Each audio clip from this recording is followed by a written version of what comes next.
The Little Prince, Part 2. Oh, that is interesting. Are there chickens? No.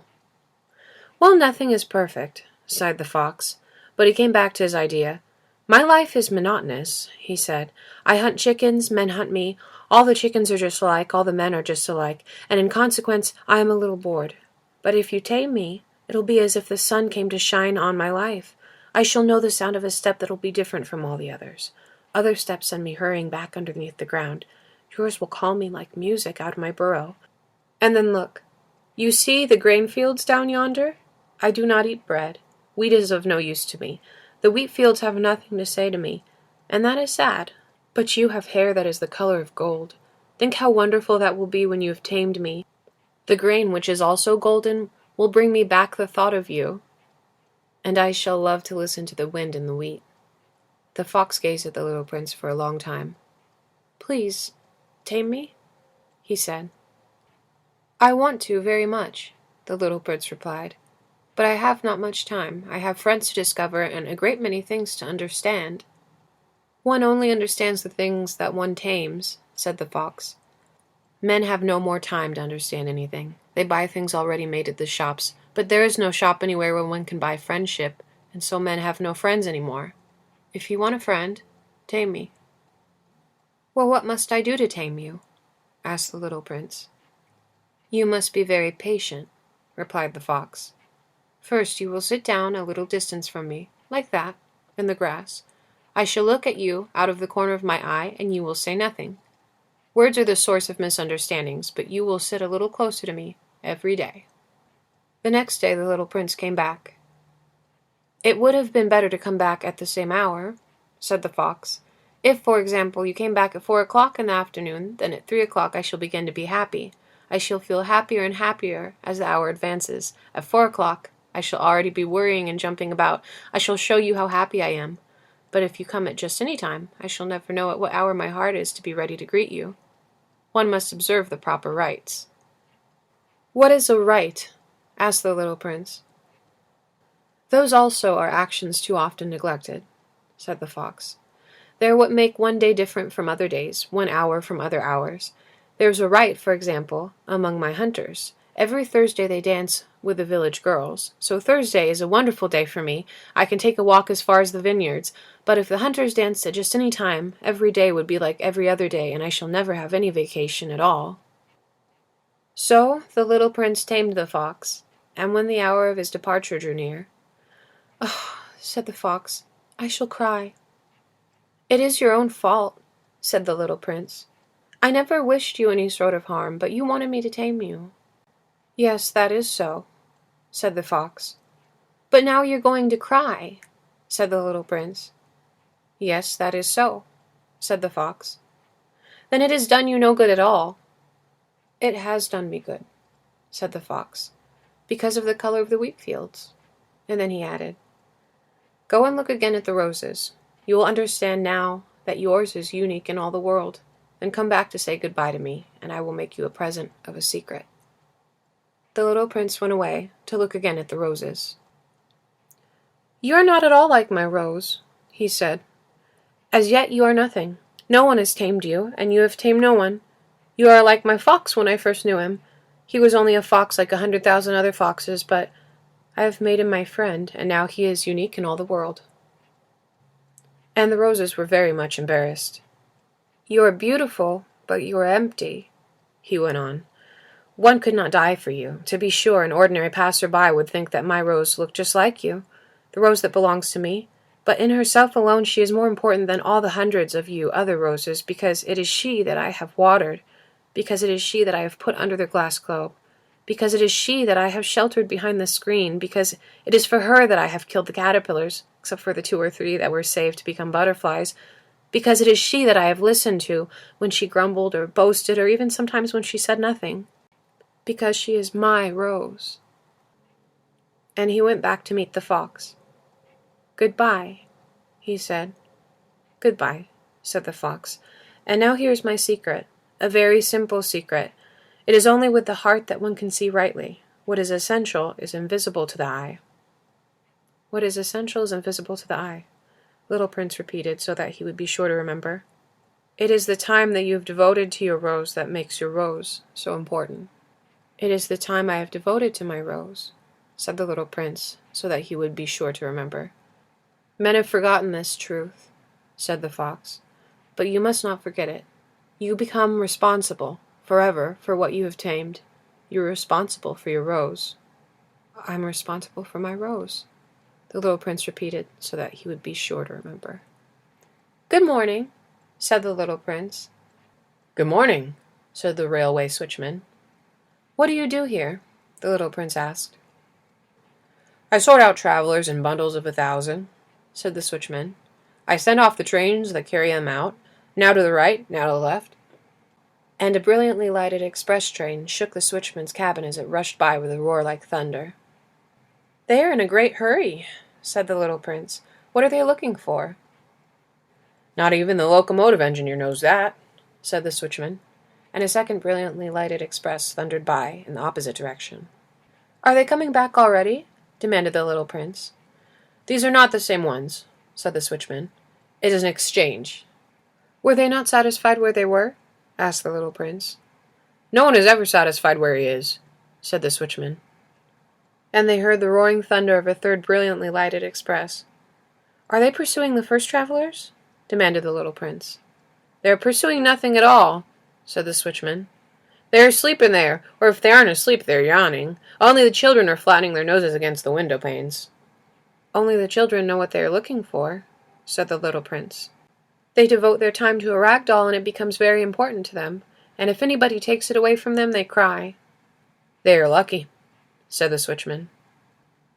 Good morning, said the little prince. Good morning, said the merchant. This was a merchant who sold pills that had been invented to quench thirst. You need only swallow 1 pill a week, and you would feel no need of anything to drink. Why are you selling those?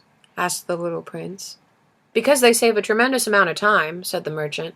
Computations have been made by experts. With these pills you save 53 minutes in every week. And what do I do with those 53 minutes? Anything you'd like. As for me, said the little prince to himself, if I had 53 minutes to spend as I like, I should walk at my leisure towards a spring of fresh water. It was now the 8th day since I had my accident in the desert, and I had listened to the story of the merchant as I was drinking the last drop of my water supply. Ah, I said to the little prince, these memories of yours are very charming, but I have not yet succeeded in repairing my plane. I have nothing more to drink, and I, too, should be very happy if I could walk at my leisure towards a spring of fresh water. My friend the fox, the little prince said to me, my dear little man, this is no longer a matter that has anything to do with a fox. Why not? Because I'm about to die of thirst. He did not follow my reasoning, and he answered me, It is a good thing to have had a friend, even if one is about to die. I, for instance, am very glad to have had a fox as a friend. He has no way of guessing the danger, I said to myself. He has never been either hungry or thirsty. A little sunshine is all he needs. But he looked at me steadily and replied to my thought. I am thirsty too. Let us look for a well. I made a gesture of weariness. It is absurd to look for a well, at random, in the immensity of the desert, but, nevertheless, we started walking. When we had trudged along for several hours in silence, darkness fell and the stars began to come out. Thirst had made me a little feverish, and I looked at them as if I were in a dream. The little prince's last words came reeling back into my memory. Then are you thirsty too? I demanded. But he did not reply to my question. He merely said to me, Water may also be good for the heart. I did not understand this answer, but I said nothing. I knew very well that it was impossible to cross-examine him. He was tired. He sat down, and I sat down beside him, and after a little silence he spoke again. The stars are beautiful because of a flower that cannot be seen. I replied, Yes, that is so, and without saying anything more I looked across the ridges of sand that were stretched out before us in the moonlight. The desert is beautiful, the little prince added, and that was true. I've always loved the desert. One sits down on a desert sand dune, sees nothing, hears nothing, yet through the silence something throbs and gleams. What makes the desert beautiful, said the little prince, is that somewhere it hides a well. I was astonished by a sudden understanding of that mysterious radiation of the sands. When I was a little boy, I lived in an old house, and legend told us that a treasure was buried there. To be sure, no one had ever known how to find it. Perhaps no one had ever even looked for it. But it cast an enchantment over that house. My home was hiding a secret in the depths of its heart. Yes, I said to the little prince. The house, the stars, the desert, what gives them their beauty is something that is invisible. I am glad, he said, that you agree with my fox. As the little prince dropped off to sleep, I took him in my arms and set out walking once more. I felt deeply moved and stirred. It seemed to me that I was carrying a very fragile treasure. It seemed to me, even, that there was nothing more fragile on all the earth. In the moonlight, I looked at his pale forehead, his closed eyes, his locks of hair that trembled in the wind, and I said to myself, what I see here is nothing but a shell. What is most important is invisible. As his lips opened slightly with the suspicion of a half-smile, I said to myself again, what moves me so deeply about this little prince who is sleeping here is his loyalty to a flower, the image of a rose that shines through this whole being like the flame of a lamp, even when he's asleep. And I felt him to be more fragile still. I felt the need of protecting him, as he himself were a flame that might be extinguished by a little puff of wind. And as I walked on so, I found the well at daybreak. Men, said the little prince, set out on their way and express strange, but they don't know what they're looking for. Then they rush about and get excited and turn around and round. And he added, it is not worth the trouble. The well that we had come to was not like the wells of the Sahara. The wells of the Sahara are mere holes dug in the sand. This one was like a well in a village, but there was no village here, and I thought I must be dreaming. It is strange, I said to the little prince. Everything is ready for use, the pulley, the bucket, the rope. He laughed, touched the rope, and set the pulley to working, and the pulley moaned like an old weather vane which the wind had long since forgotten. Do you hear? Said the little prince. We've wakened the well, and it is singing. I did not want him to tire himself with the rope. Leave it to me, I said. It is too heavy for you. I hoisted the bucket slowly to the edge of the well and set it there, happy, tired as I was, over my achievement. The song of the pulley was still in my ears, and I could see the sunlight shimmer in the still trembling water. I am thirsty for this water, said the little prince. Give me some of it to drink. And I understood what he had been looking for. I raised the bucket to his lips, and he drank, his eyes closed. It was as sweet as some special festival treat. This water was indeed a different thing from ordinary nourishment. Its sweetness was born of the walk under the stars, the song of the pulley, the effort of my arms. It was good for the heart, like a present. When I was a little boy, the lights of the Christmas tree, the music of the midnight mass, the tenderness of smiling faces, used to make up so the radiance of the gifts I receive. The men where you live, said the little prince, raise 5,000 roses in the same garden, and they do not find in it what they are looking for. They do not find it, I replied. And yet what they are looking for could be found in one single rose, or in a little water. Yes, that is true, I said. And the little prince added, but the eyes are blind. One must look with the heart. I had drunk the water. I breathed easily. At sunrise the sand is the color of honey, and that honey color was making me happy too. What brought me then this sense of grief? You must keep your promise, said the little prince softly as he sat down beside me once more. What promise? You know, a muzzle for my sheep. I am responsible for this flower. I took my rough drafts of drawings out of my pocket. The little prince looked them over and laughed as he said, Your baobabs, they look a little like cabbages. Oh! I had been so proud of my baobabs. Your fox, his ears look a little like horns, and they are too long. And he laughed again. You are not fair, little prince, I said. I don't know how to draw anything except boa constrictors from the outside and boa constrictors from the inside. Oh, that'll be all right, he said. Children understand. So then I made a pencil sketch of a muzzle, and as I gave it to him my heart was torn. So you have plans that I do not know about? I said. But he did not answer me. He said to me instead, You know, my descent to the earth? Tomorrow will be its anniversary. Then after a silence he went on, I came down very near here. And he flushed, and once again, without understanding why, I had a queer sense of sorrow. One question, however, occurred to me. Then it was not by chance that on the morning when I first met you a week ago, you were strolling along like that, all alone, 1,000 miles from any inhabited region. You are on your way back to the place where you landed."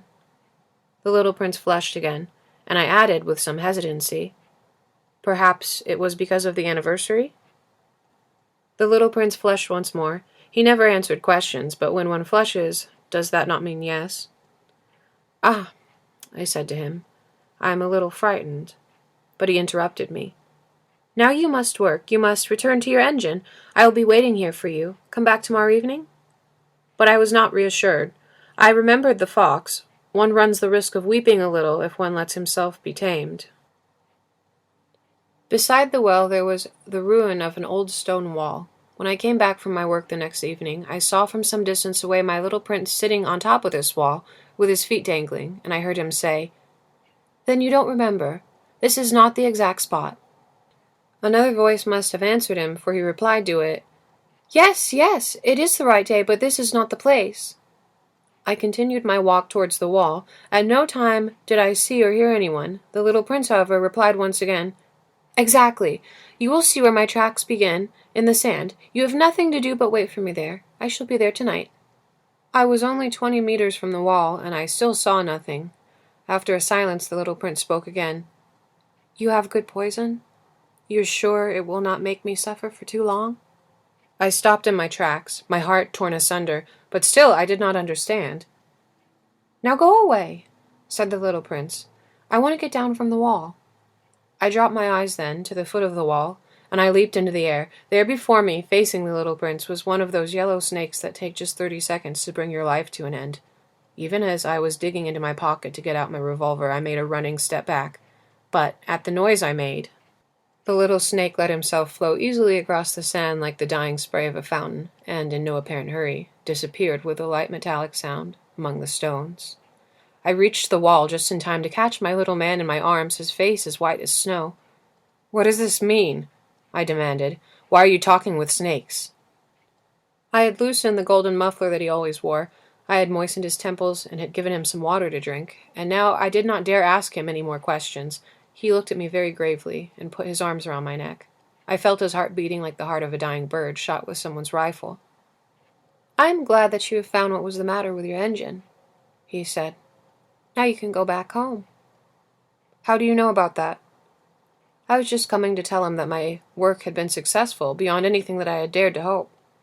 He made no answer to my question, but he added, "I, too, am going back home today." Then, sadly, "It is much further. It is much more difficult." I realized clearly that something extraordinary was happening. I was holding him close in my arms as if he were a little child, and yet it seemed to me that he was rushing headlong towards an abyss from which I could do nothing to restrain him. His look was very serious, like someone lost far away. "I have your sheep, and I have the sheep's box, and I have the muzzle." And he gave me a sad smile. I waited a long time. I could see that he was reviving little by little. "Dear little man," I said to him, "are you afraid?"